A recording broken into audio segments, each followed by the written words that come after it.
պետք է փոխել ընդհանրապես ողջ պետական քաղաքականություն հողի եւ ջրի օգտագործման, ռեսուրսների օգտագործման վերաբերյալ։ Մենք ունենք սպառողական վերաբերմունք, այդ սպառողական վերաբերմունքը պետք է փոխել պահպանության։ Ինչի համար։ Դու չես կարող անընդհատ սպառես։ Դու պետք է ինչ-որ մի տեղում հասկանաս, որ այդ սպառումը քեզ կբերի իրոք կատաստրոֆիկ իրավիճակին, իսկ մենք արդեն շատ մոտ ենք, 81%-ը դա լուրջ թիվ է։ Սա առաջինը։ Մենք պետք է ուղղակի հրաժարվենք ներկա գործող ընդերքի մասին օրենքից, ասիկան օրենսգրքից, որը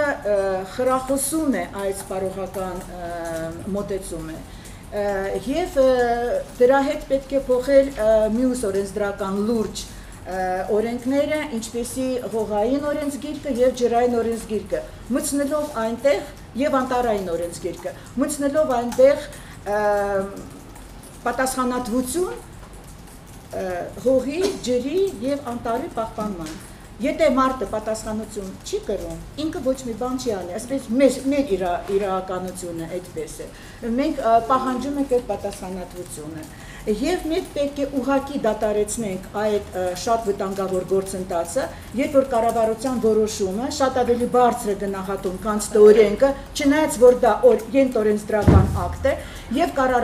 կառավարության որոշումով մենք ամեն տարի կորցնում ենք գյուղատնտեսական նշանակության հողեր, մենք լցնում ենք այդ հողերը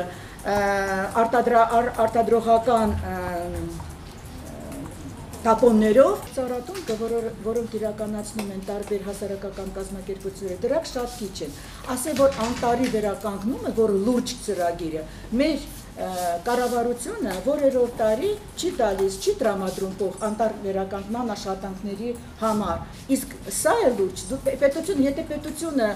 չհոգա իր ռեսուրսների մասին, ոչ ոք չի հոգա, ոչ արտասահմանը, ոչ ռեսուրսները կան չի, պետությունը դա պետք է անի։ Սա առաջինը, իսկ երկրորդը ես ասեմ, որ իհարկե մեր շատ հիմնական հարցը է սպահով դարարացիան դաշտավայրը։ Դա հիմնական հարց է։ Եթե մենք այդ դաշտավայրը կորցնենք, ոչ մի առանձին հողի կտոր մեզ չի փրկի։ Սա պարենային անվտանգության հարցը, որը քանի տարի ուղղակի չի քննարկվում, անտեսվում է։ Բայց եթե մենք բլոկադայի մեջ ընկած, հետո վաղը չէ մյուս օրը չկարողանանք ոչ մի բան ստանալ, ինչ պետք է ուտենք, ինչ պետք է խմենք, ինչ։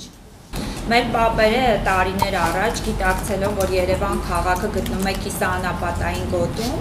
նրանք ստեղծել էին անտառային շերտեր, որը պետք է պաշտպաներ քաղաքը անապատացումից։ Դա